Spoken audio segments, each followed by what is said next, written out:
ইসলাম শান্তির ধর্ম, ইসলাম শ্রেষ্ঠ ধর্ম, ইসলাম সহনশীলতা দেখায়।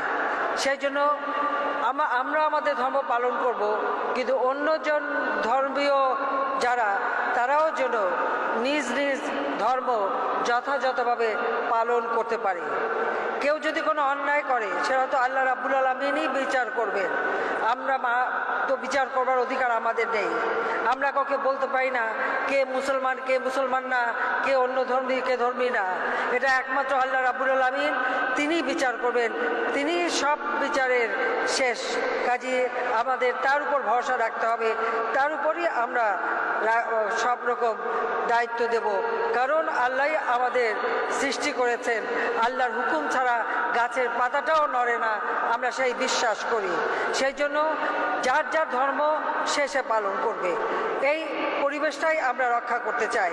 কোনো রকম সন্ত্রাস, জঙ্গিবাদ, কোনো রকম অন্যরূপে অত্যাচার, অবিচার যেন না হয়, সেটাই আমরা দেখতে চাই।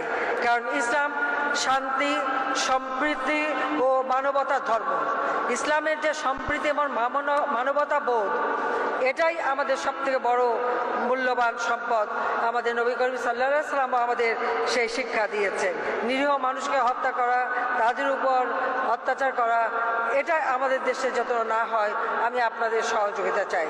একেবারে তৃণমূল পর্যায় থেকে যেন শান্তি থাকে সেই ব্যবস্থা করা। ইসলামের যে মর্মবাণী, শান্তির বাণী, সেটাই সবাইকে পৌঁছাতে হবে, তাহলেই আমাদের দেশটা অর্থনৈতিক উন্নয়নে যেতে পারবে, আমি সেই বিশ্বাস করি।